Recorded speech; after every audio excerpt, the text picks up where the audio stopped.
So when they were recording, another guy came to me. He's like, "Are you comfortable with your daughter saying nigga gamnandi?"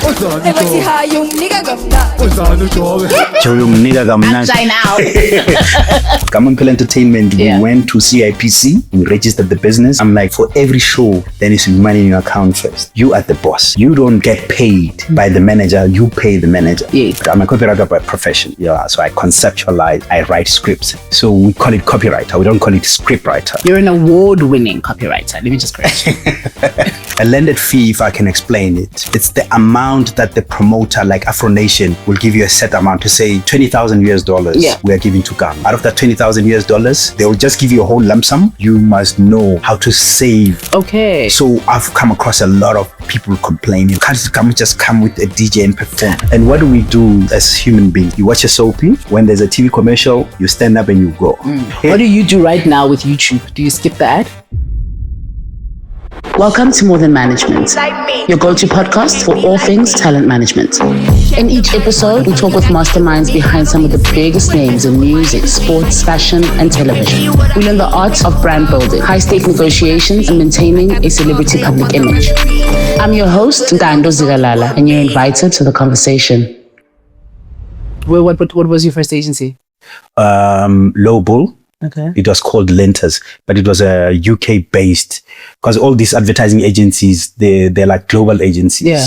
So you'll have head office in New York, you'll have a branch in South Africa. So they had their footprint all over the world. Yeah. So I would my first job was at Lenters, which later became Low Bull. Yeah. I think they're based not far from they're on Sloane Street. They still exist? I think they still exist. If I'm Oh, not that's mistaken. incredible. Yeah. Okay. Yeah, so that was my first job as a copywriter. I worked on FMCG stuff. X, it used to be called Ego, the deodorant. Yeah, really? Back in the Like, days. Yeah, it changed the name from Ego to X. I used to work on KFC account. I used to work on Unilever brands, script writing, self-washing powder. I worked on it. What's a script that you can remember distinctly right now where you're like, oh, I killed that coffee? Yo, there were too many to count. For me, a script that I'll never forget is the one for the self-washing powder, because that's what even got Themba Khumalo. I think Themba Khumalo was the brand manager at Unilever back then. Yeah. He even created a certificate for me to say, like, Oh, wow. thank you for a dope concept, because it's working for the brand. Because remember, wow. him as a brand manager, he's looking at the units. Yeah. Like, is this advertising working for me? Yeah. Is it moving the units? Yeah. So the concept that I had was the child is going to school, eating something in the morning, they spill something on the shirt, and they hide the shirt underneath the bed. Okay. And then mommy comes like this and that. So only to find that she finds it she gives him the new shirt, finds the old one underneath the bed. Yeah. But that was back in the days, 1995. Sure. Yeah. That was my first job, 1995. Don't ask me. That was your first job. Yeah, but don't ask me how old I am. I know I look young, but that was my first job. You look very young. too fresh to them, please. Thank you. That was my first job. I will never forget that, because that script, that idea sort of positioned me. It gave me confidence, because advertising industry, as you know, it's a doggy world. Like, you are as good as your last job. If you don't cut it, you're out. So they forget very quickly. Yeah, definitely. And because of that, it sort of gave me confidence. And I moved from one agency to the other. Like, obviously you show your portfolio, like, this is what I do. And then when you present to the creative director at the next agency, they're like, oh, okay, we remember this concept. We remember this TV commercial. Oh, nice. We remember this billboard. We remember this nice. radio adverts. We remember this. You did that. Yeah. And it kind of like, it's very interesting that when people are at home watching TV, they don't really know who are the brains behind the radio, TV commercials and billboards. Yeah. And what do we do as human beings or as public? You watch a soapy, when there's a TV commercial, when it's an ad break, you stand up and you go.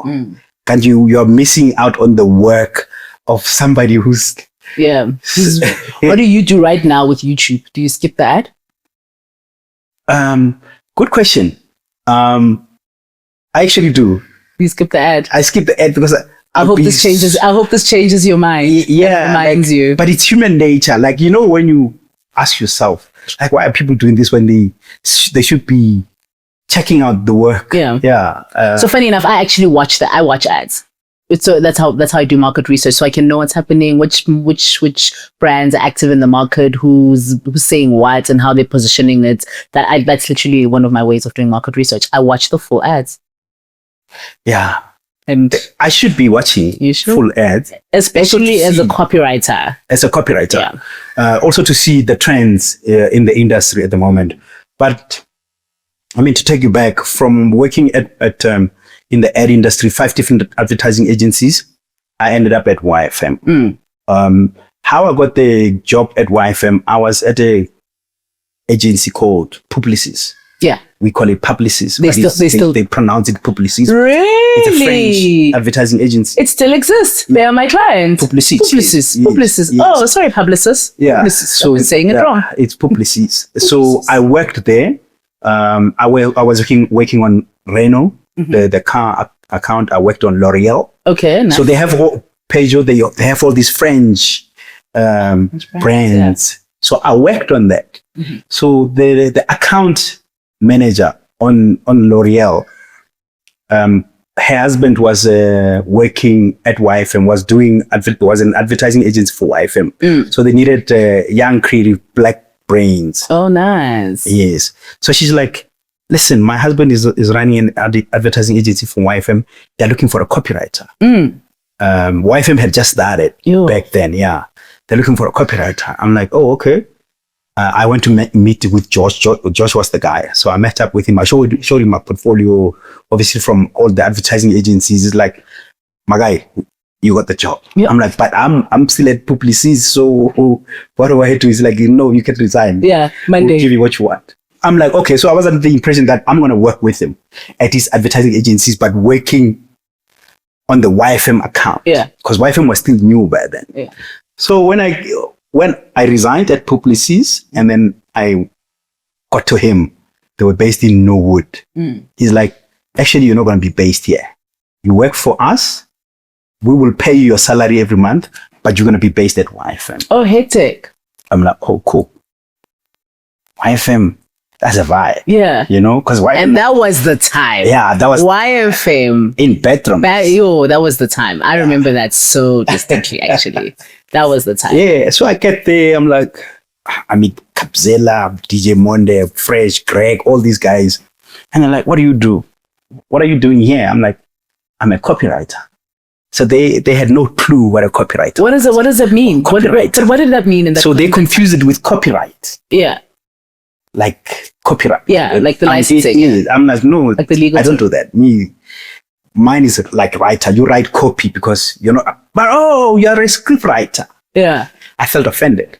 I'm like, no. Okay, wait, educate us. What is a when you write copy is very witty. Yeah. Short. In 30 seconds, you need to drive your message home. When you write script, it's long. So tell me, if you are writing copy for YFM, what is that role? Like who you write? Are you writing for the DJs, or you're writing for like the ads that Fresh would do? Yes. So you do copy for each show. Okay. So that you attract marketers. Because remember, YFM back then was struggling in terms of advertising to attract advertisers to come and spend money on YFM. Because the perception back then was like, yo, black youth, they can't afford. You know? So me being inside YFM was to make sure that all the promos for the stations are done. If YFM is having a gig this weekend, I would write this copy, or I'll write the script, get the voiceover artist to voice it. Okay. I'm in the studio, direct it, and then the promo is out. Okay, nice. And then in terms of the presentations, if Randall Abrams, because Randall Abrams was the managing director back then. Yes. So at the top, it was Dak Hartford, it was Randall Abrams, it was Greg Maluka, it was Shane Antley. Yeah. So I would account to them, all of them, in terms of like, if they want something like, hey, this is what we want. We're having a presentation with Coca-Cola. We want a small synopsis of what we are all about.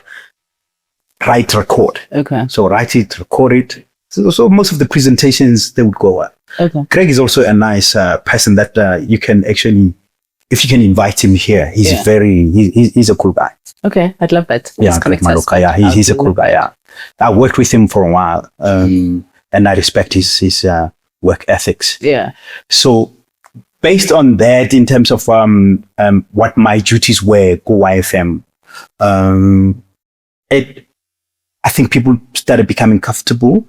The brand, when it evolved, they started to see this, to hear the sound, because I would determine in terms of like how we should sound, word for word, what liners, like I think people call them jingles, liners, what do I need to say?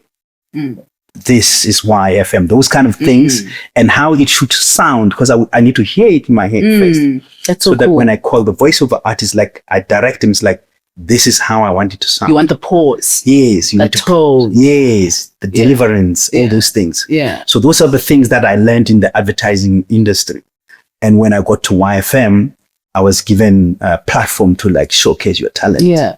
Where did you grow up? Like, give me Oni Mphela growing up. My background, basically, I'm a village boy. I grew up in Limpopo, did my high school there, and then I moved to Joburg. With my mom in Rivonia. I stayed in Rivonia for a while. And then I studied communications and advertising through UNISA, but I was attending at Boston before Boston Media House became Boston Media House.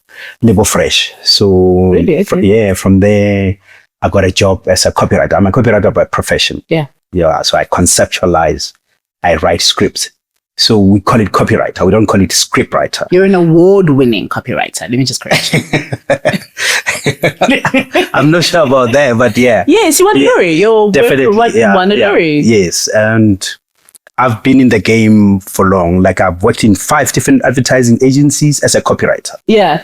Before I moved to YFM, that was 2001. Okay. Gamu was just born in 1999, and then 2001, I moved to YFM as a copywriter. That's when I met all these guys, and I stayed at YFM. I think YFM was the longest company I worked at as a copywriter and then head of production. So I met all these other guys in that midst of meeting all the DJs, the artists. Gamu was growing up. That's when I picked up that Gamu has talent. Yeah. She was dancing at the age of 4 years. Really? Yeah. That's when I picked up that this kid, I don't know how to dance, but where does she know? Okay, wait. You are one of how many kids from your mom's side? Gamu is my No, you are. Or me, I'm the third born. Oldest or youngest? 5. You're third, so you're middle. I'm a middle, yeah, but middle. The rest are late. Okay, so it's just me and my sister who are late. Firstborn and thirdborn. Okay. So the other 3 are late. Okay. Yeah, okay, cool. So you grew up in a household with lots of movement, lots of kids, lots of interesting people. But remember, that's in a village at home. But when I completed my matric, I sort of detached. Okay. So I came this side. So I was just becoming my own man. And so you relocated completely on your own? Not completely, but I would go home every now and then. Yeah, but I had to find my way to like, okay, cool. This is Joburg. Literally. Yeah, how do you survive, you know? Like, literally. But because I was staying with my mom in Rivonia, I would go to school, to go to college, work at Spa as a cashier until I got lucky. I got a job through the first advertising agency. Then since then, I've just been on my own. Okay, tell me about Stump Dictionary. Stump Dictionary, it's actually a concept that was developed or conceptualized by a guy called Lebo Motego. Lebo Motego was my junior. As a copywriter, I was head of production. He was my junior. We were sharing the office. And he was like, he was born and bred in Soweto. He was like, Stump basically is like, it's a lingo, it's a language, like how the conversation, how you speak. Slang. So he's like, as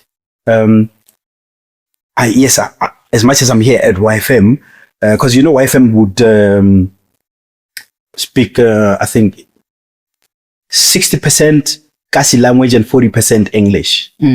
So, and the dynamics started shifting when money started coming in. So we had to balance the language, be more 50 or 60 English and lingo, 30%, 40%. Yeah. So we felt like, okay, I mean, this is the youth culture. It's the youth movement.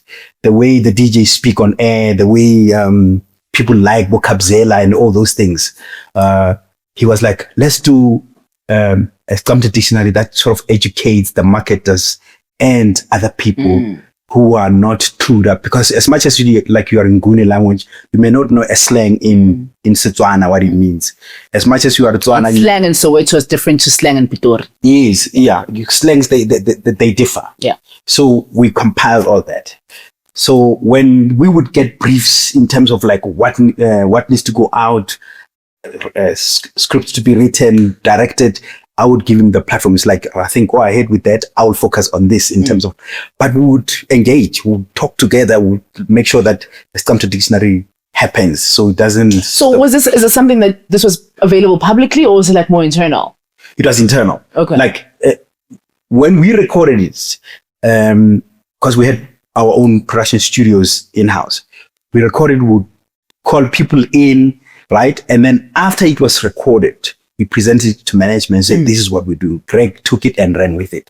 Printed the discs, printed the booklet, and it was distributed to marketers to say, this is who YFM is. Hot. I love it. We could do it today. Yes. So it was more direct marketing. Yeah. To executives, to marketers, to say that this is the language of the youth. Yeah. Basically.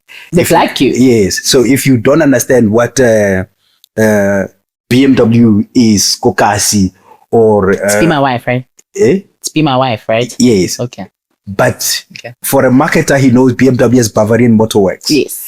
And so those are the kind of things that we were trying to educate them. Yeah. Yeah, man. When we say London, Kokasi, it's Midlands. When they are thinking London is in the UK. Yeah, man. London is not Orlando. Orlando. Yes. Yeah. So those are the kind of things that we were educating them. We're like, hey, when you hear somebody saying this, this is what it means. Tap into this market because this is where we are as YFM. And then it won the Luris. Sure. Yeah. So. And how did that feel?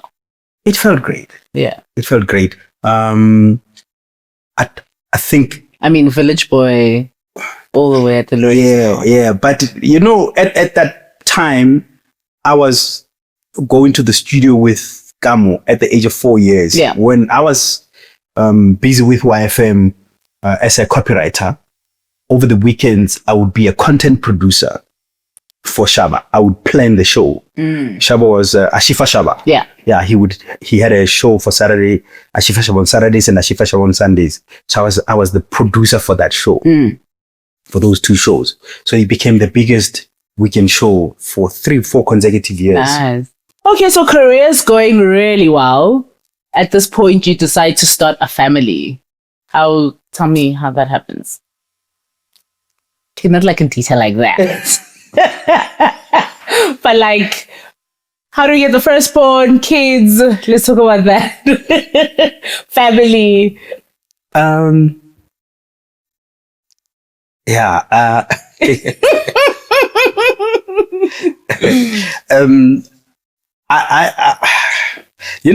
When life happens, you just have to take it and run with it. Yep.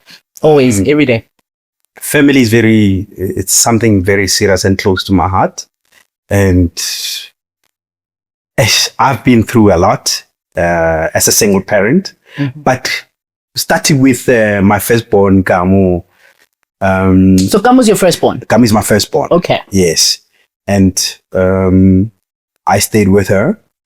Even when we separated with her mom in 2003, I asked her, the mother, if I can take and stay with her. Really? As a single dad. Oh, wow. Because I grew up without my dad. I don't know who the motherfucker is. No offense. Really? You want to peep it there?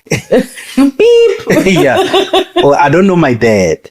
Yeah. I don't know my dad. I've never seen him in my life. When I grew up, in a village. I the only person I was running to was my mom, as both my mom and dad, right? Yeah. And I made a promise to myself that when I have kids, if it doesn't work out with me and their moms, I'll take control, right? And it so happened that like me and Gamu's mom, we dated for 5 years. When we went separate ways with Gamu's mom, I was still at YFM. And then, because I think I had Gamu when I was 26. I was still young, but when Gamu came through, hence the name Gamu, is to say, Mphela, we welcome you. I was not ready to have a kid. But when it happened, I'm like, I named all my kids for a reason. Firstborn Gamu was my firstborn to say, I accept you. I was not ready to be a father, but I'll take the responsibility. Secondborn Kishoni, when her mom was giving birth, it was raining. It was pouring. I had to drive to a hospital, go into the labor ward. She was giving birth. I was there. Lungi, when she gave birth with Gamu, I was there. Khloeni, when she was given, when Khloeni's mom gave birth, I was in the labor ward. Last born, Ufente. The name, how it became Ufenze, is because we went to the bank, me and Ufenze's mom. She collapsed in the bank. And then after collapsing, went to the hospital. And then at the hospital, they were like, forget it. This is not going to happen. So you have to decide if you taking the baby out or what. Because I don't know if she had low blood or something like that. So we said, no, we're not going to do that. They insisted. They were like, no. And jiggy, after 3 or 4 months, the baby was kicking in the tummy. Because the doctors were like, it's not going to, there's no way he's going to live. The baby is. Hence, I named her Offend. Wow. That's one. Now you met her, like them. That's one.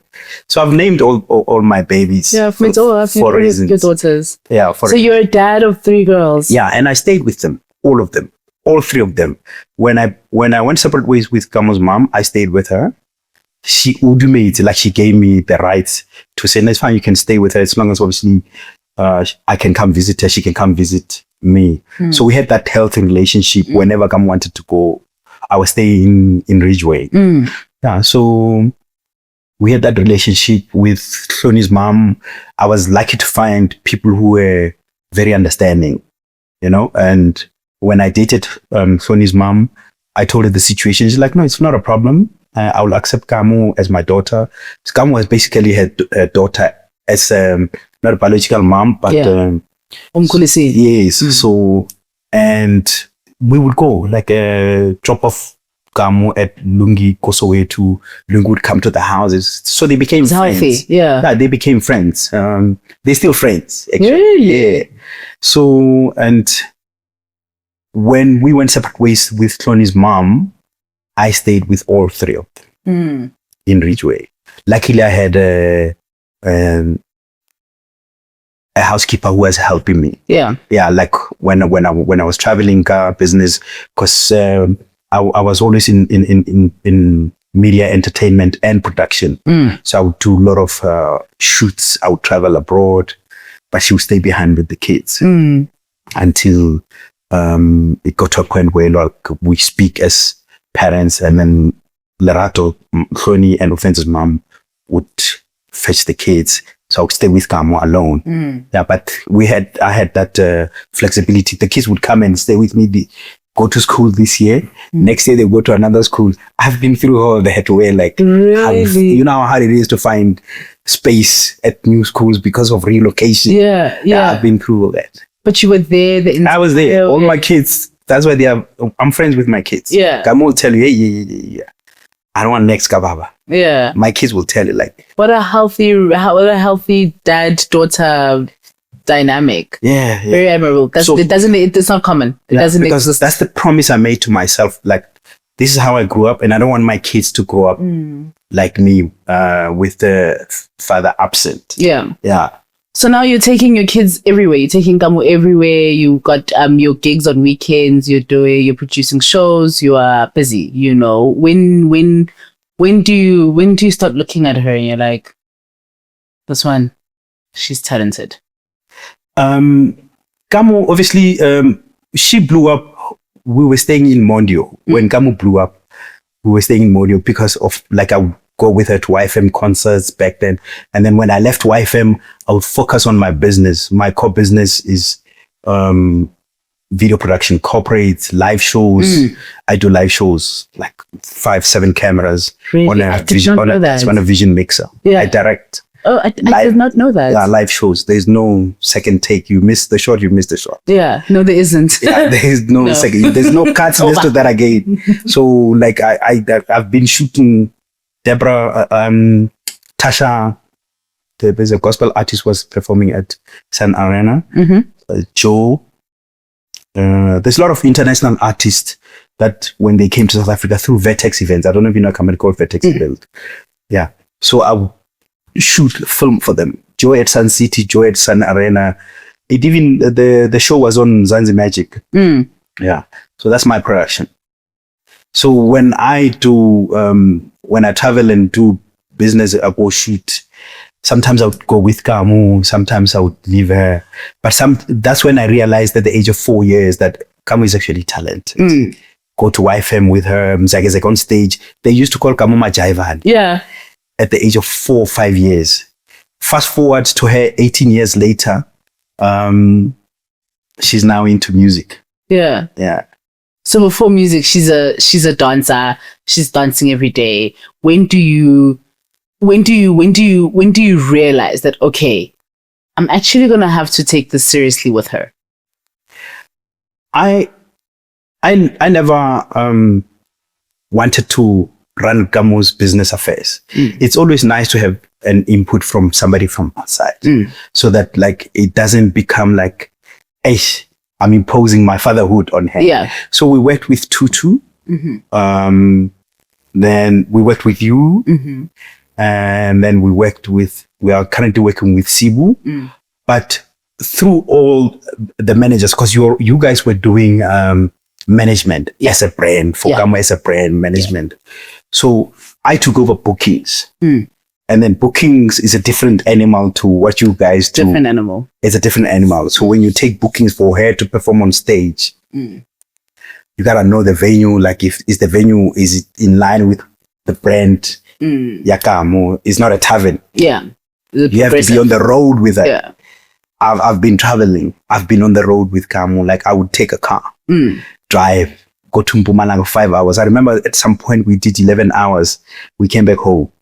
That's what I still do today, including traveling abroad. Yeah. Yeah. How do you think your professional knowledge and industry knowledge has played a part in how you manage her, you take care of her, and Gamu's career right now?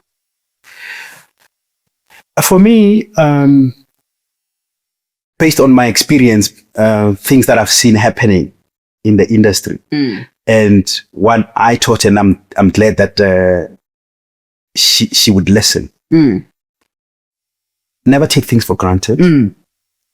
What you have going on, respect people, don't burn bridges. Yeah, don't ever think that like because today you don't want to work with Ntando, I don't want to work with. It's over. Yeah, no, like it's experience that I learned over the years that like never ever burn your bridges, right? Respect people, be humble. Because you never know if you disrespect the next person just because of how they appear. That's the gatekeeper. That's the person in charge. You know, a person in charge is not written, I'm in charge. Yes. Yeah. Yeah. They're not written, I'm in charge. You know what I'm saying? Just respect people. And Gamu is humble. I mean, I'm glad that my teachings, I see them. She's very humble. She's not arrogant. But at the same time, she knows how to stand on business. And it's a thin line for me to know and respect her artistry as an artist and as my daughter.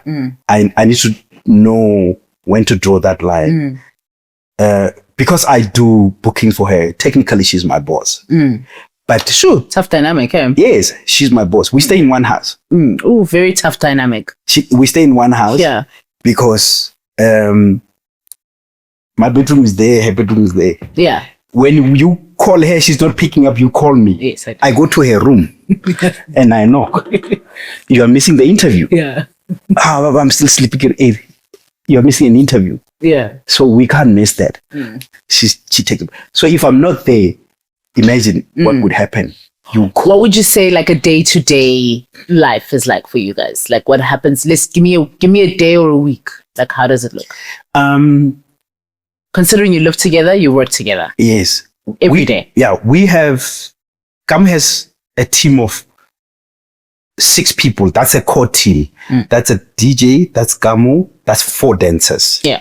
Those are 6 people. Yeah. Right? Those are the team that's on stage that travels regardless. Yeah. And then you have makeup, you have hair, you have stylist, you have Ziki. Management, yeah. Then you have me. So it's 11 people or more. Like that's the core team every day. When we have every day. Yeah. When we have a booking, everything rests on my shoulders. Like I need to make sure I coordinate. I tell Razor, like my guy, like we're having Cotton Fest this weekend. Already we're having Cotton Fest and Peter Sunday. Yeah. 2 flagship shows, right? Already they are in rehearsal as I speak. They're rehearsing. They already know their responsibilities, what time we are leaving, what time we have to do the stage run, what time we are on stage. And who's communicating all of that to them? Because I do the bookings, I would know everything. Okay. So we have WhatsApp groups. The same way we would have management group. Yeah. WhatsApp group. Yeah. So I would filter the information that this, we're having stage run on this date and time. We are having 2 shows, and because of that, either Nziki or Kamo would say, "Okay, cool, we need 2 outfits because we're having 2 shows." 2 shows. Yeah. They will filter the information to the right person, to the stylist. Yeah. And then makeup and hair. What time are we on stage on Saturday? We are on stage at 11. We need hair and makeup, glam 3-4 hours before. So they need to be at the house at around 6. So I need to make sure that everything runs accordingly. We can't be late. And coordinating everybody else, we believe that like once you tell people on time, they're able to arrange their things on time. Yeah. Yeah. But there's no way the show is going to stop because of one person. Yeah, absolutely. My team knows that like the show goes on. If a dancer is not there, we are moving. Yeah. Unless if Gamu is not there, then we don't. Then they do something we can actually do. You know, when your child goes into entertainment, like a lot of parents strongly discourage that. You know, by virtue of it's not sustainable, it's not this, it's not that. You know, what made you really confident that she can really do this and not only just do it, but make money and sustain herself with it? I worked in an advertising agency as a copywriter. My mom didn't know what a copywriter is. People didn't know what a copywriter is, right? And it's a sustainable career, advertising, right? The same way in the music business, right? I came from that background to say, as much as people didn't know what a copywriter is, I believe in the talent that Gamu has, because she initially wanted to be a presenter and what she wanted to act. Yeah, so it's in her blood. She always wanted to be an entertainer. Yeah, she always wanted to be in the media space. I think because of my influence. Yeah. You know what I'm saying? Because she would see people who would come to the house. She would see when I go to shoots, all those things. And she kind of like, she liked it, right? And it was easy for me to support her in everything that she wanted to do. Her breaking into music, when it broke, I'm like, oh, cool. We actually didn't expect that it would happen the way it happened. When she first recorded her song, Job Nandi, I took her to the studio to record. Oh, wow. Okay. Yeah. JR is my friend. You know JR? Yeah. Yes. So he's like, oh, okay, is this your daughter? I'm like, yes, this is my daughter. So when they were recording, another guy came to me. He's like, are you comfortable with your daughter saying, I'm shy now. I'm like, okay, what does that mean? Yeah. Like, why should I not be comfortable with it? Yeah. It's a song. She's an artist. She's allowed to express herself. And remember, at that time, Gamu was like 18. Like, some guy was uncomfortable in there. Yeah, man. In that so sense. JR even told him, like, now my guy, the dad is in the industry. He's in, So you understand. I'm like, Yeah. guys, it sounds nice to the ear. Like, and you know, she's not swearing anyone. She's not being explicit with the lyrics like your hip hop artist overseas. And better that she's doing it in a space where you are able to protect her. And I was glad that like she was comfortable because me and Gamu are friends. Like, like as my firstborn. Yeah, more than anything, friends. You guys are friends first. Yeah, for her to be comfortable with it. Like, Gamu never even came to me and say, Baba, are you okay with me? We know it's sexual, but it's not really explicit. Yeah. Yeah, but Yeah. insulting. So she recorded and the song became a hit. So now when you guys decide to, I mean, you have your friends, right? And you are obviously daddy and daughter. When do you guys have a formal discussion as to you starting to become her manager? Do you guys sit down and be like, this is what's happening, things are moving, you are becoming a star and you're becoming a star? And then did she come to you and say, Baba, please, can you manage me? How did that communication happen? How did you become a manager? How actually it came about. Gamu was working with Kilagau. There's a guy called Mpomakua who used to manage Kilagau, right? And there were shady things that were happening there, but she would always come back to me as like, Baba, this is what was going on. Tom London with the studios, this is what was going on. Because I would allow her to go to school after Boston Media House. She would tell me like, Baba, I'm going to Soweto's Finest for a dance studio. She always loved dancing, right? And then when she did the song and then she started working with Kilagau, they were managed by a guy called Mpomakua. But some of the things were not going accordingly, right? She found out later that like, I was cheated on XYZ, on these other gigs, on those other gigs. So she told me, right? And then she started working with Tutu. Tutu was managing Major League back then. So I always preferred to give Gamu a platform to say, okay, work with whoever that you want to work with, but I'm in the background. Let them know. So it just so happened that a lot of people that were working with Gamu know me from YFM. Okay. So I think they had that respect that like, hey, we can't mess with Oni's daughter because, you know, he knows the music business. He's been in the industry long. So I think that kind of like helped. So when Tutu managed Gamu and Major League, I let them be because I didn't want to interfere. I was like, no, it's fine. I trust Tutu because I groomed Tutu when she was young. Yeah. It just so happened that our paths crossed again, and then she's now managing Gamu. She's managing Major League. But I would tell her like, open your own business, business account. We went to register. I went with her. Kamo Mphela Entertainment. We went to CIPC. We registered the business. I'm like, for every show, when you go perform, there needs to be money in your account first. So that you see, you are the boss. You don't get paid by the manager. You pay the manager. Yes. So Tutu understood where I was coming from. Because how else as an artist, you're going to manage your finances if you get paid a certain amount every week? It doesn't make sense. Let them pay you that 10K and you blow it within a week. Then next week you don't have money. You will see that like, I must cut down on XYZ. So she listened. We registered the business. All the bookings, all the payments flow through Gamu's account, and she'll pay the booking manager. She'll pay all those things. To date, it's still like that. Yeah. So when it happened that I get to take over the bookings, I think that's when Kamo Mphela Entertainment and T Squared Tutu, we went separate ways. So there was no one to take over. Okay. So I stepped in because I've always been there in the background. I knew each and every business aspect, what she was going through. But you weren't like on the day to day. I would allow it to be like, no, because you are with Tutu as your manager, I would charge Tutu with responsibilities if anything goes wrong. Yeah. I would look at Tutu. to say, Tutu, but why is it this way? Why is it that way? Why is it that? So, but Tutu, because she's professional, we've never had any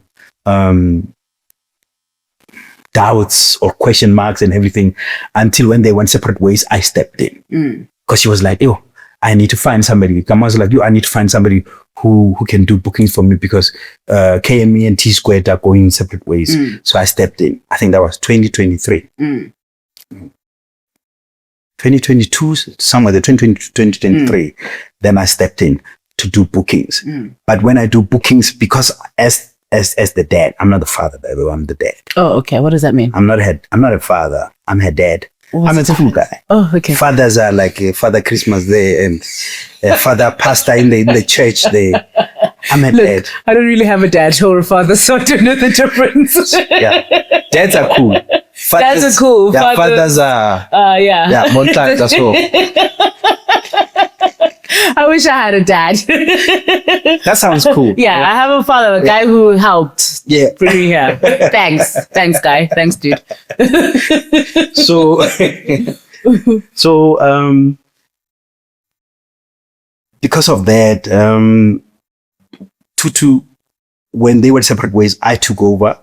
Kamo calls me Baba, and everybody in the team calls me Baba. Yeah, we all call you Baba. Yeah, everybody calls me Baba. So I took over, and I've been handling bookings since then, in terms of like when bookings come through, when we hand business for performances, all those things.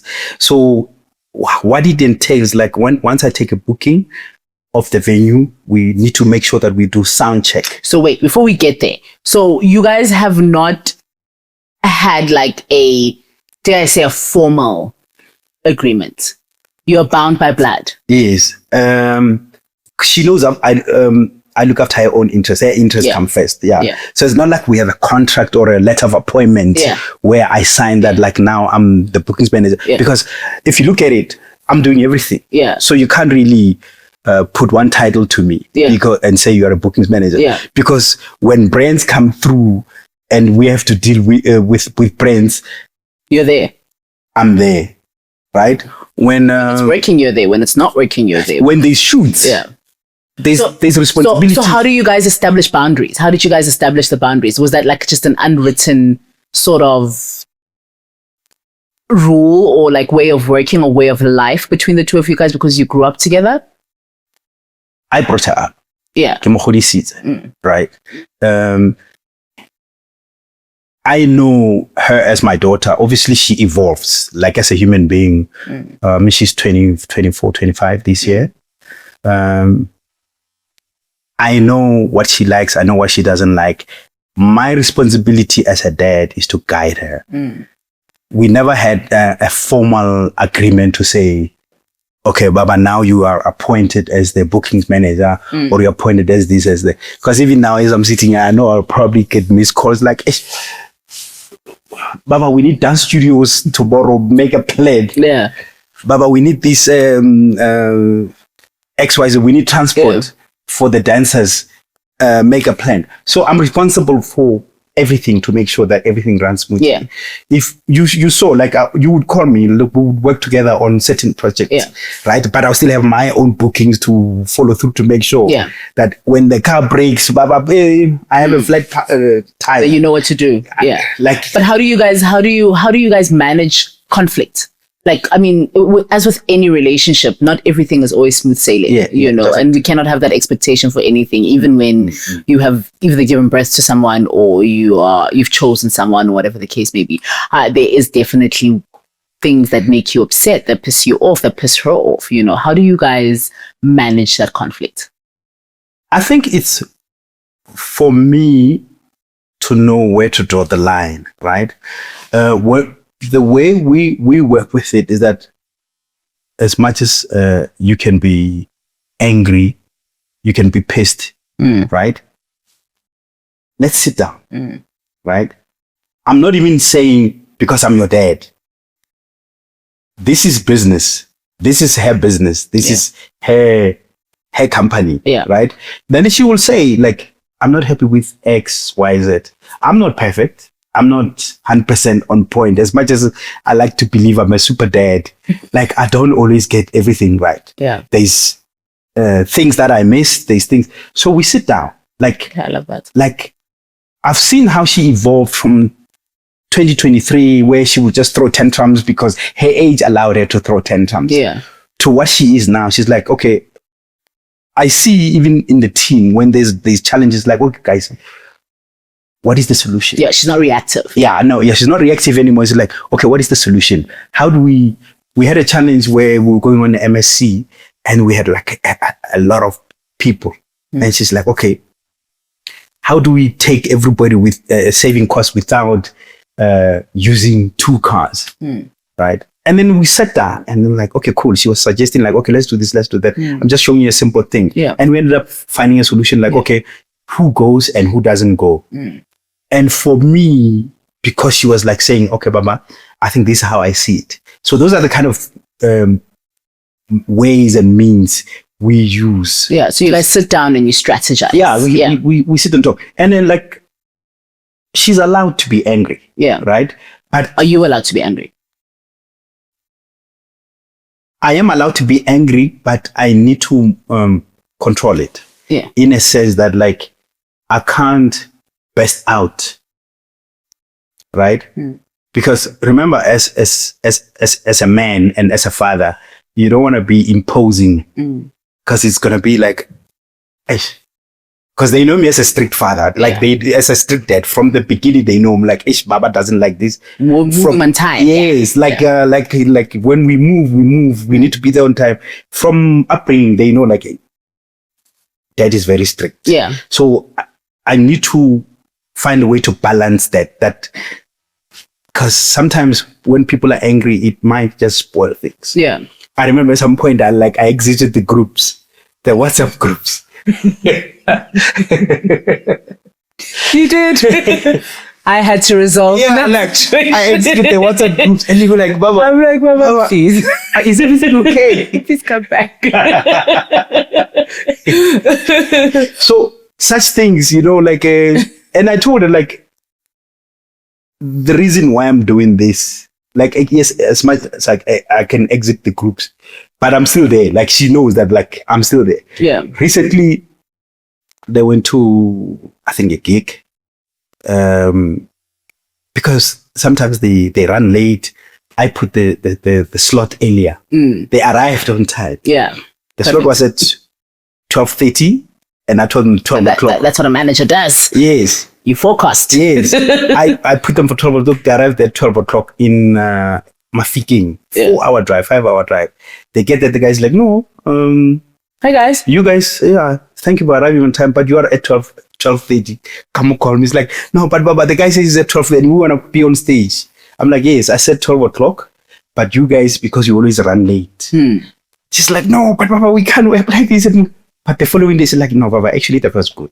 Yeah. Yeah. I'm like saying it's for your. Because I can forecast. I know. Yeah. Yes. And also because I know the team, I know the challenges, so I can be able to decipher what works, what's next, and what happens now. Yeah. Yes, yes. Yeah. So yeah, that like now it's smooth sailing.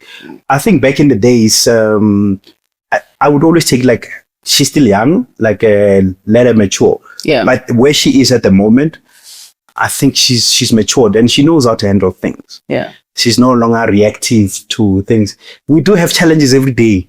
Like sometimes the stylist, the outfit doesn't work. She's like, okay, what do we do? Yeah. What do you love most about being her manager?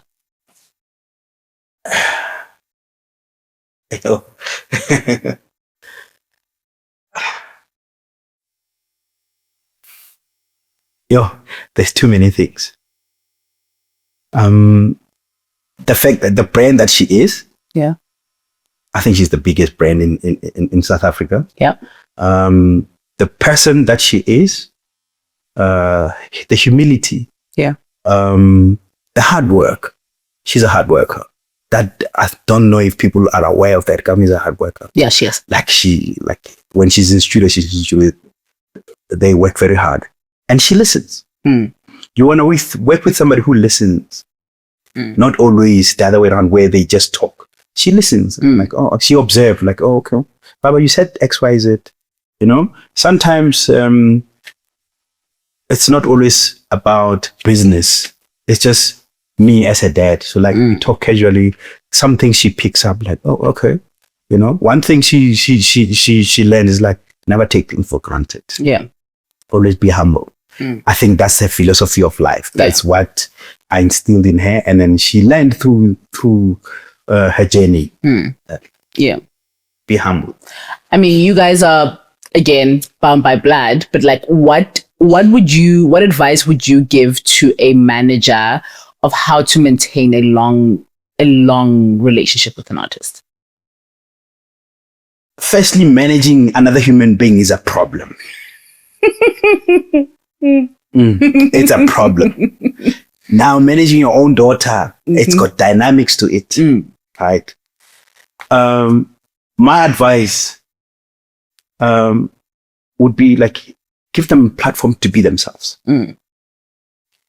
Allow them to be themselves, because if you don't allow them to be themselves, you are restricting their creativity. You want to have them on a leash. They will burst out one day. Allow them to be. If they insist on doing what they do, and you know that it's not going to be right, let them make mistakes. Yeah. But already have a backup plan to it as a manager to say. So as a manager, like I don't know if being friends with the artist is a good thing. I don't know if not being friends with the artist is a good thing, because it's how you handle both. Yeah. Sometimes you can be friends with the artist and things work out easy. Sometimes it might just be the most hardest thing, right? Because they will just revolt, and you don't want such vibes. Good energy, but let them know that this is business. It's not about friendship. As much as we are friends, but this is business. I can't set up an appointment for an interview and then you're going to call me and say, Baba, I just woke up. It doesn't work like that. Oh, and Tanto, I just woke up. See what you can do. No, it doesn't work like that. What is it to, like Nivo said, the guy that we used to work with, we can't want it more than you do as an artist. Yeah. We manage you, but you have to want it more. You have to want it more. It's the passion, the obsession. Yes. Yeah. Basically. What would you say would be one of those things that you believed in when you were younger, and now that you're older, you realize that's not it? What have you changed your mind about? 9 to 5. Okay. I thought 9 to 5 was the way of life, but actually it isn't. You've changed your mind. You're an entrepreneur. Being a businessman is what you... Yeah. You know, if we were taught this in school, honestly, I think we would have a lot of business people than we have employees. Yeah, but 9 to 5 for me. If I were to say no to it, if I had known better. But there's pros and cons to it. What I use today is probably what I learned in my 9 to 5 days. Yeah, absolutely. Yeah. Absolutely. All of that contributed to who you are today. Yes.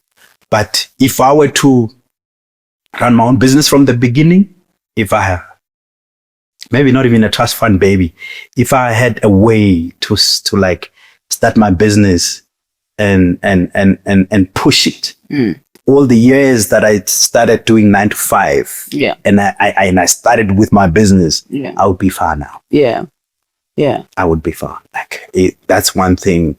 I don't mean to mislead people, but I have this kids. is on you. This is your personal. Yeah, this is my personal. Yeah. My kids, they have to go to school. They go to college. I'm not gonna say because 9 to 5 for me didn't work, it doesn't mean it's gonna be the same thing with them. Do you have like a mentor? Do you have someone that you bounce ideas from, or that guides you, who's done it before, shows you the way? Do you have? We speak to Legawe a lot. Drip. Yeah, that's the guy that we've been to his offices. Yeah. So that's the guy that, like, me and Gamu, when we kind of like confused, we would call him like, hey, my guy, what do you think of this? What do you think of that? Yeah. What's the one thing that you've learned about yourself since becoming a manager? One thing I learned about myself, patience. You have to be patient, especially with the rascals I'm dealing with. Those ones they're tormenting me. You said your team, it's you guys are a core of six, but when moving, it's 11, right? Yeah, most of the time, locally. Yeah. Like when some of them were not moving with them, like Glam were not moving with them. Yeah. But you have to be at the house on time. Jessica. Yeah. Yeah. She does makeup for 2-3 hours. Thank you. Yeah. And then her. Yeah. And you've been there. So now tell me, as your role, so you're a bookings manager, right? And you double as a road manager, and you also then, I mean, we won't obviously add all the executive roles that you do. Let's focus on being a bookings manager and being a road manager, yeah. right? So as a bookings manager, what would you say is the biggest challenge that you have? Being on the road, locally, I mean, or anywhere, safety. Maybe I'm talking from a father's perspective, but promoters not respecting the contract that we give them. You get there, it's not as full, the venue, as we were hoping for, because we have a policy that like we can't perform to less than 150 people. Okay. Or 200 people. Fair enough. That's always, it's giving me anxiety all the time. I'm like, I'm anxious, like, because you actually don't know. You don't know, you know. It could be your bad day. As much as Gamu is a big artist, you get there. It's not a responsibility to promote the show, essentially. Yeah, I mean, you have to pay for advertising. If you want us to promote your show, you have to pay for it. You can do a poster. If you want Gamu to post it, we'll post it. But we're only doing this for international gigs. Yeah. Because that's the market we aiming for. Yeah. So I'm always anxious when we travel and then we get there, it's not full. Yeah. And having to negotiate. I mean, we've negotiated with people that have threatened my life before. My. Yeah, like we were deep down in Peter Marisburg. They were like, you're not going anywhere. You're performing. What are we doing? What do you want you to do? It was not full. The venue was not full. I'm like, but you didn't promote the venue enough. It's like, at least we are here. Yeah. It's like, no, but we lived up to our end of the contract of the deal. The guy was like, no, you're not. Sure. Peter Marisburg. Imagine. The guy was like, so I had to negotiate. Gamu was like, Baba, deal with him. Deal with it. You're a own manager. You took the booking. Deal with it. And how do you deal with difficult clients? Or difficult promoters? You have to be patient. You have to be, you have to humble yourself. Yeah. Find a way to say like, unfortunately, we can't perform. As much as you can hold us hostage here, we will sit in the car, right? If you don't want us to leave, we will sit in the car. We're not going to leave, but we're not going to perform but at least we've arrived. Yeah. Like if you failed to promote your show or your event on time, it's not our responsibility. Yeah. So, I mean, okay, that's a very big challenge. And I think a lot of people don't know that that is something that an artist has leeway or control over, that you can actually determine whether you're going to perform to an empty crowd or not. As long as I fulfilled my part and I get there, and, what else would you say is a important thing for a road manager to know? Like a non-negotiable, basically.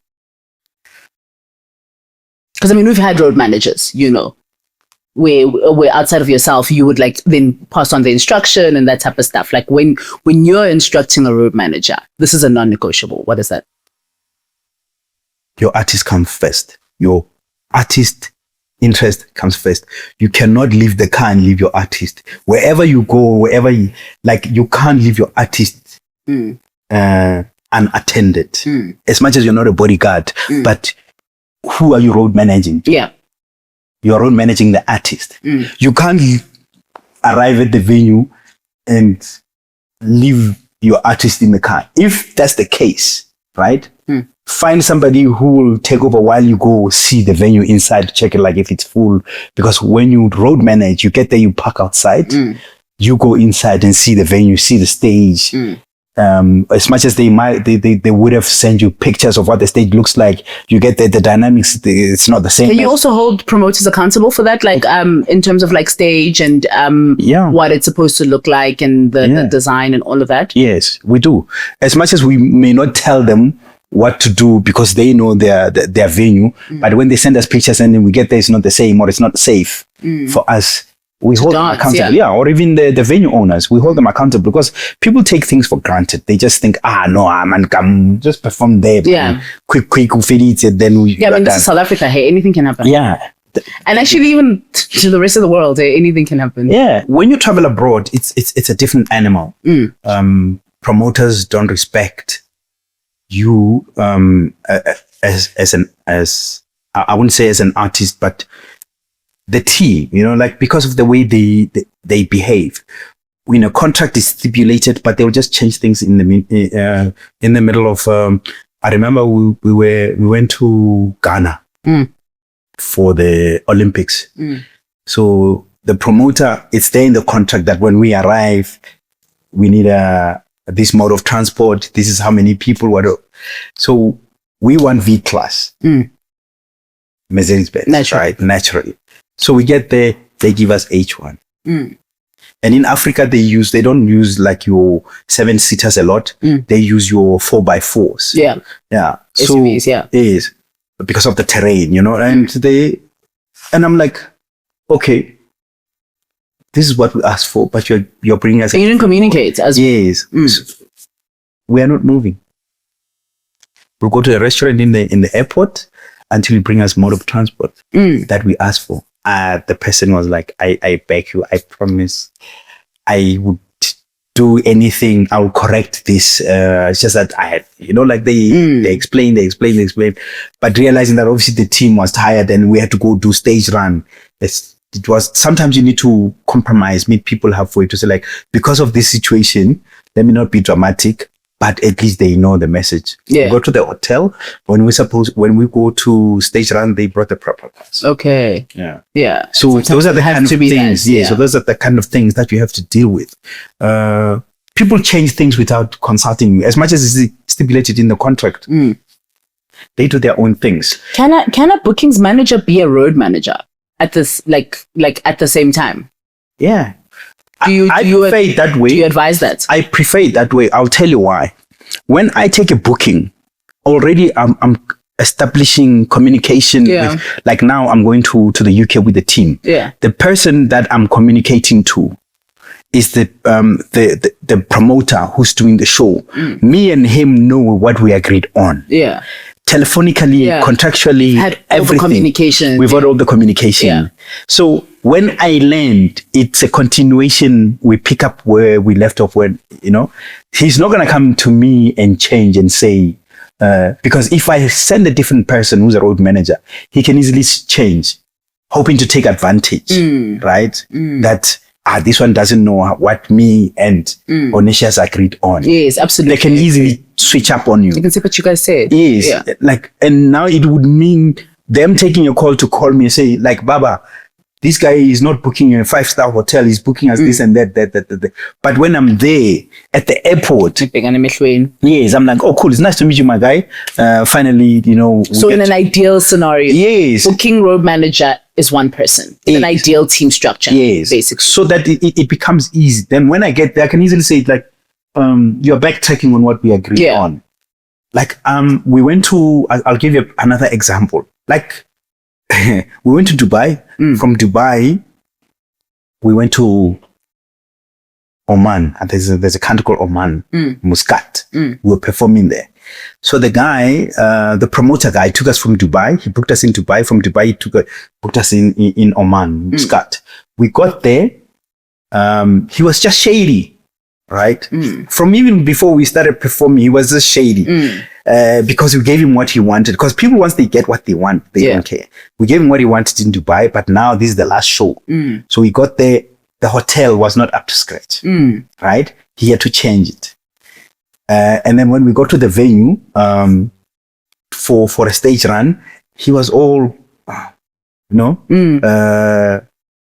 after the rehearsal, stage run, we went back to the hotel, we refreshed. He took us. He came back, took us with the entourage, a convoy. We went to perform. After performance, he didn't know us. When I go to him and like, my man, the artists want to go home and rest because we have a flight tomorrow morning. It's like, my boss, I'm busy. What's that? My boss, I'm busy. I'm like, my man, we have to go. And it made me suspicious that this guy is not interested anymore. I went to the venue owner. I'm like, my man, the artist, we need to go. Thank you for hosting us. I was now dealing with the venue owner. Yeah. He took us home. I knew that in the morning, this guy is not interested anymore. Even the venue owner, they're not going to come pick us up at the airport. So I had to organize transport. Imagine. And he just left you, like literally, just like that. Oh man, that's in the middle of nowhere. Literally, I don't even know where that is, by the way. I don't even know. It was a region called Muscat in just Oman. like it, that is crazy. Yeah, like that is crazy. Yeah. And in the morning when we woke up, I had to make sure that I was the first person to wake up. I had to go to the ATM and withdraw money, reals. Their currency is reals. Yeah. Withdraw money, make sure that I pay the drivers, the taxis. Yeah, I had to book taxis. 3 of them because it was a big because you team. could forecast, you could see what's about to happen. And for real, the cars didn't come. They didn't come. But that's the responsibility of a road manager. You need to know. You need to read between the lines, like, here, have a backup plan. It's about to go down. If you miss the flight, that guy is not interested anymore. The money has to come out of your pocket to buy new tickets. The guy's phone was off. It's only when we were in Dubai, changing in Dubai to come to South Africa, he texted me. My boss, I was sleeping. Imagine if I were to rely on him as the road manager. And for me, these are my kids. So being an international superstar literally has its own dynamics, all on its own challenges that we did. I could not foresee that. It's a different animal. Sure. The team went to Australia. I didn't go with them. When they got to Australia, we had a big show. There's a flagship event there in Australia. Right? Other promoters, they want to take advantage that Gamu is coming to Australia for the show, but we want to book her for other clubs, right? So now that affects the return flights. It affects accommodation because if we are booked for a show in Australia, they book us from the 4th. We are performing on the 5th. The 6th probably we need to check out, or the 7th we need to check out. But if you want us for next weekend, you need to take over accommodation from here going forward so that we can perform at your... This is all a logistical nightmare. Yeah. And then with that accommodation, we need to change the flights. That we're no longer returning on Monday. We are going to return the other week on Monday. After the team performs, they had to check out of the hotel. The guy was nowhere to be found. Oh my goodness. So when I call him from South Africa, he's not picking up. And he's paid full amounts, everything. He's paid full amounts. Yeah. This promoter, he has paid full amounts, booked the flights, but the nitty-gritties. Yeah. And that's why it's important to make sure that they pay full amount upfront. You have to. You have to. Or else, where are you going to find this person? So you don't work on just the deposits to secure the booking and full amounts for us to be there. If we are getting on this flight, it's full amounts. It's his loss. If he doesn't honor the contract or doesn't deliver on his end, it's his loss. We can come back anytime. So we had to change flights. Instead of them coming back next week, Monday, we have to come back during the week on Wednesday. Sure. Right? We were meant to leave, to come back. They were meant to come back to South Africa on Monday. But because there was no communication, we changed the flights to Wednesday. After changing the flights to Wednesday, he says, no, I'm here. I'll take over. Let's go ahead with it. I swear to you, I'll take over the responsibilities.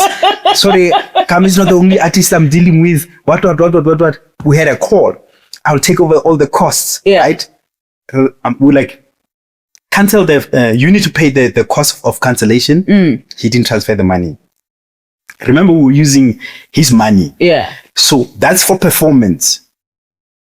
The money that you paid us was for performance. Yeah. We were using his monies to change the flights. It was nothing from our pocket. Yeah, essentially. Yeah. So because you've got all of that from a logistics. Yeah. So he was worried that he's going to lose money without us performing.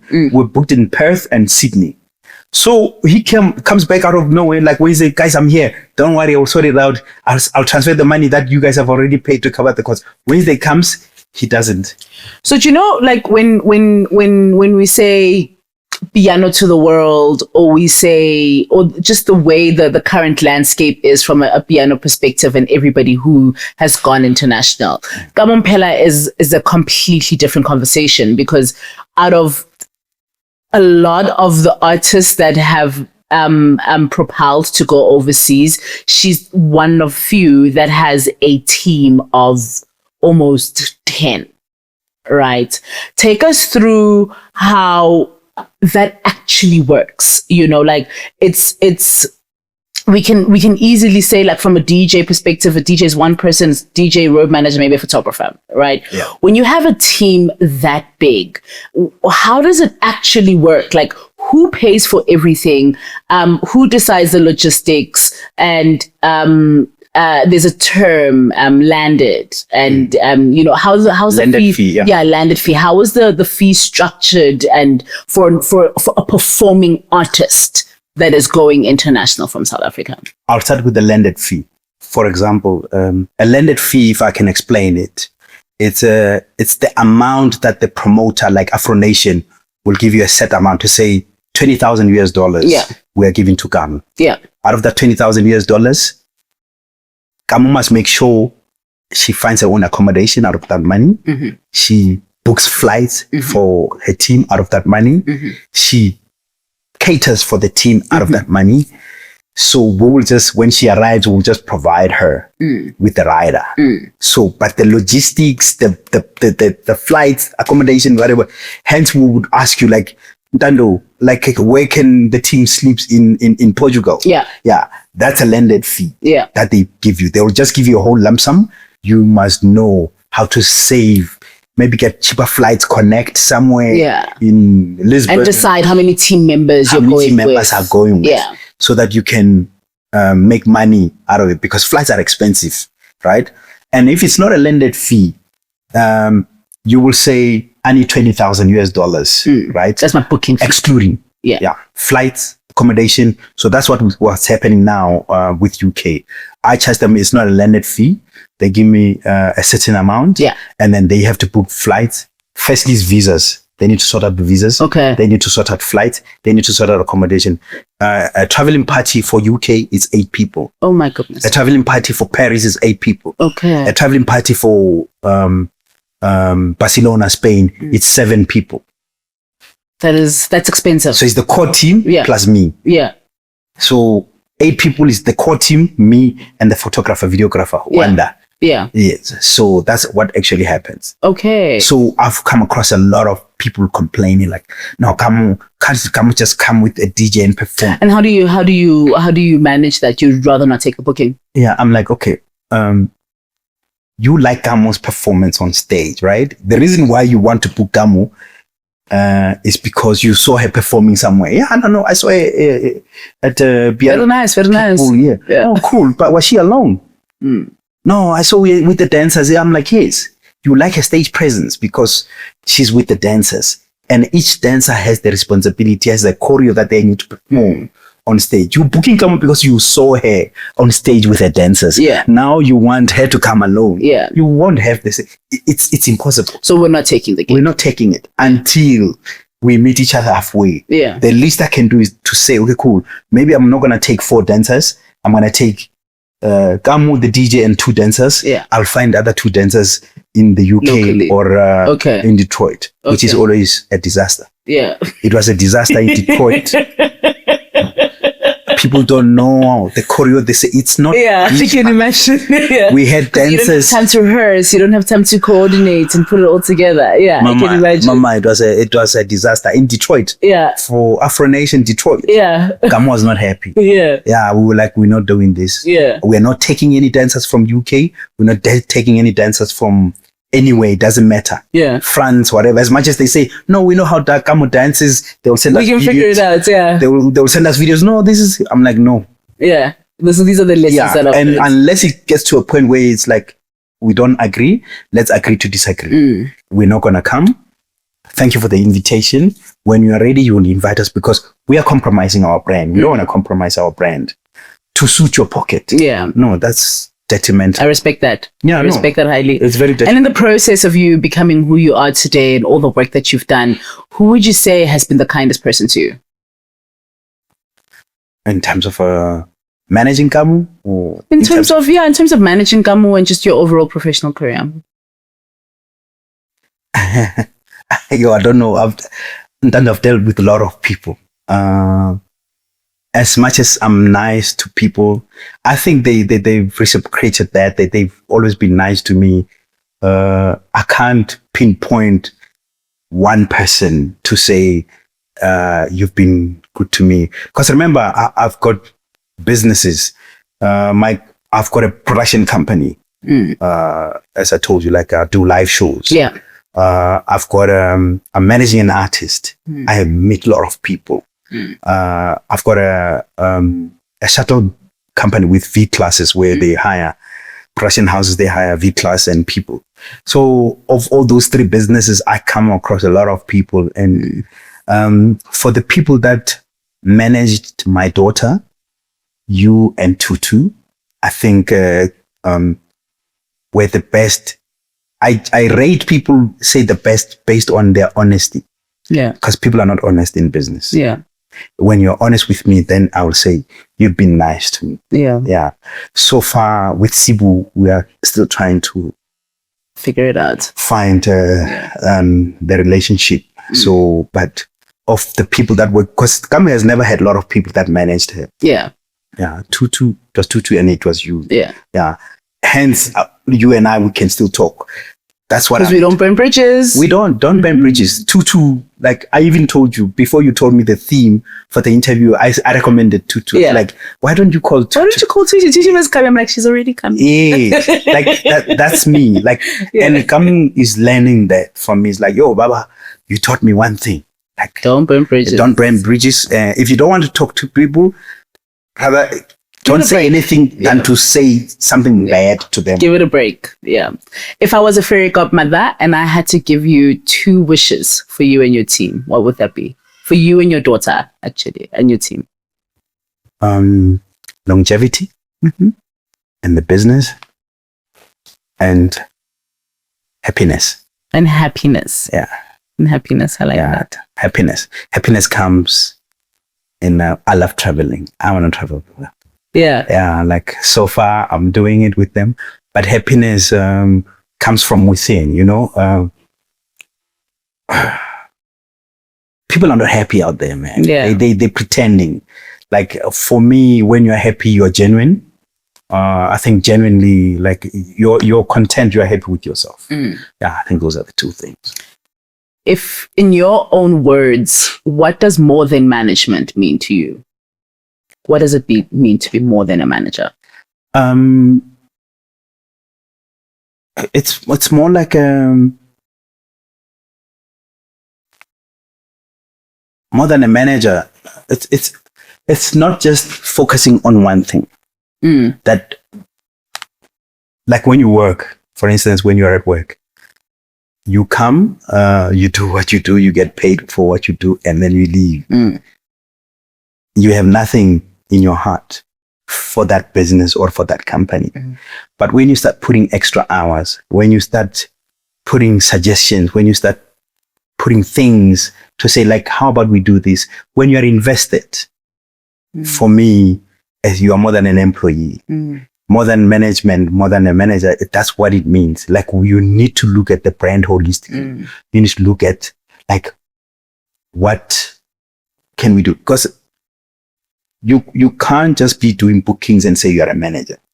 Being a manager is like looking at the brand. How do you take the brand from the ground up? Yeah, to the next level.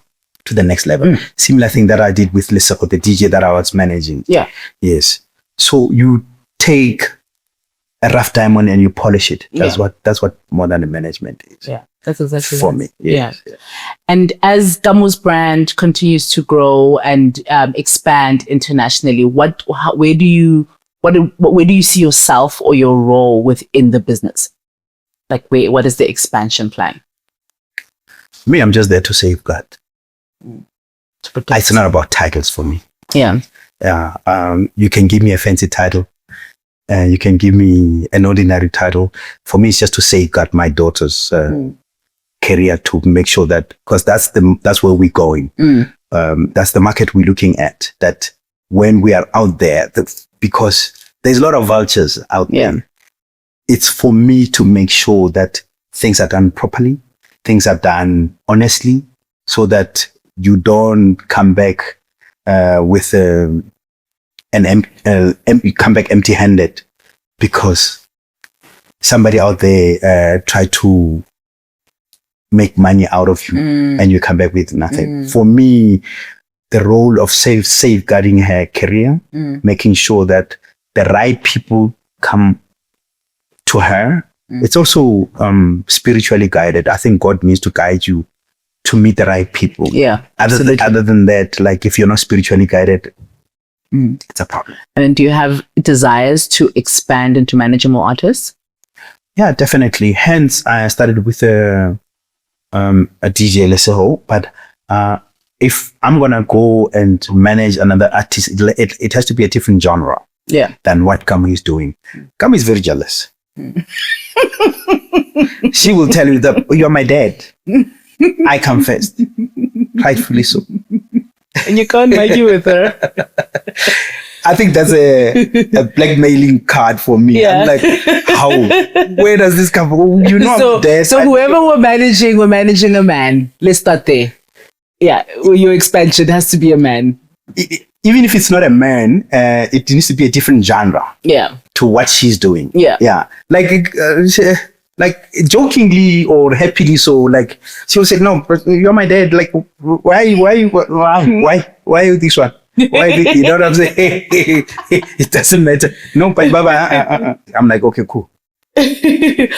What advice would you give to other dads and moms who would love to take the same path as you guys, like who either recognize exceptional talent in their children and perhaps want to manage them, or just give them that push to go? My advice, I think, being supportive. I think ascertain the talent of your kid and don't judge them to say, hey, my daughters or my kids next door, my neighbor's kids, the accountant. I also want you to be an accountant or be something, what. Because the career in the music business is looked down upon. Most parents, especially older parents. I'm a young parent. That's what I understand. You're gonna tell us your age? No. Okay. I'm joking. I'm 51. Are you 51? Yeah. But I didn't know that. Now you know. Oh, hi. I'm 51. Yeah. Really? Yeah, I'm 51. That is amazing. Yeah, and I'm single. I'm not married. I am 51. I'm single.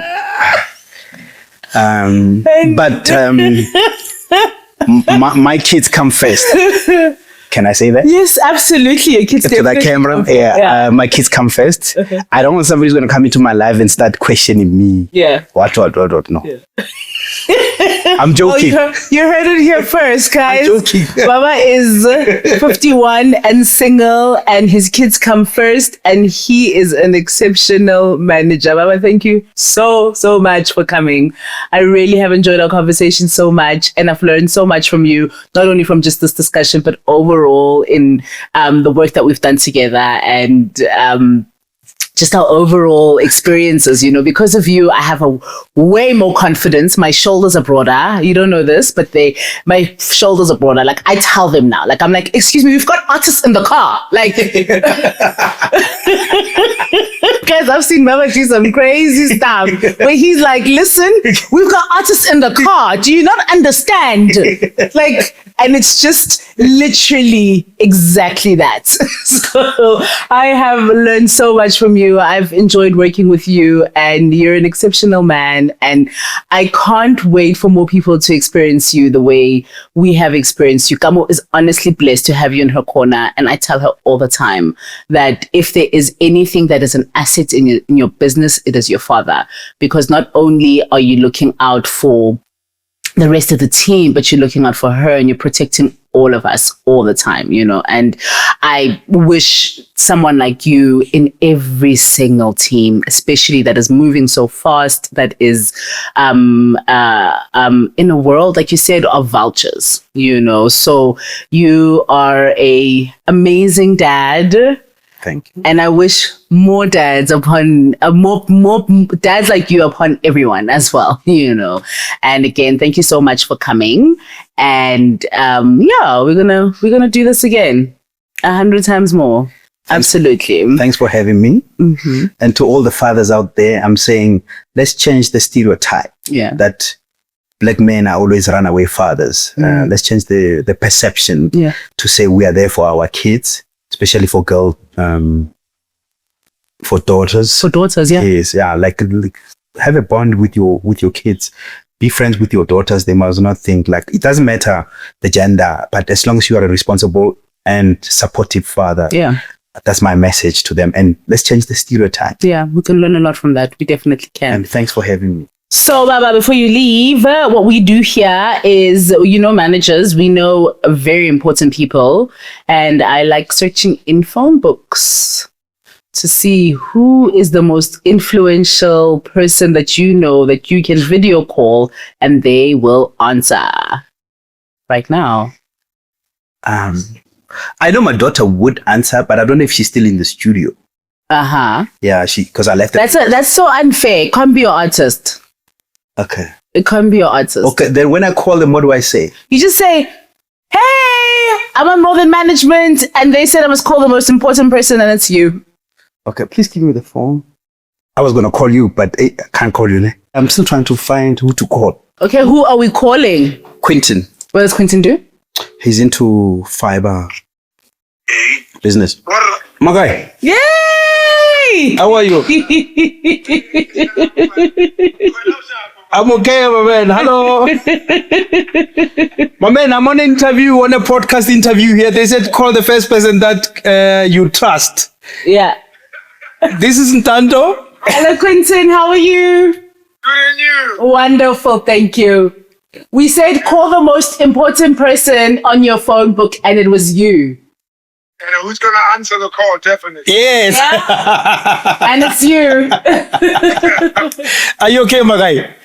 I'm all good, brother. I'm all good. They're making me famous here, my man. Let me show you the setup here, my man. Look at the setup here. There's cameras. My man, it's serious, my man. Hey, hang on, bro. That's serious. I'm telling them about you, my guy.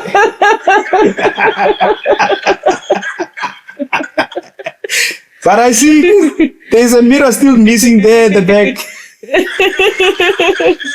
We'll talk about it. I'll call you when I finish, my guy. Sure. I love you, my guy.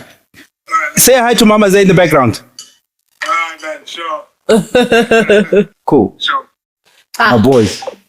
Perfect. Yeah. That was amazing. Thank you so much, Baba. I really, really appreciate it. We really appreciate it. And we will see you in the streets. Definitely. Hustling. Hustling. Making money. Yes, of course. Thank you. Thank you, guys. Thank you so much, guys, for tuning in. This is More Than Management. Don't forget to comment, like, and subscribe. And I can't wait to see you in the next episode where we will have another badass manager right here in my home. And we're going to learn more from them.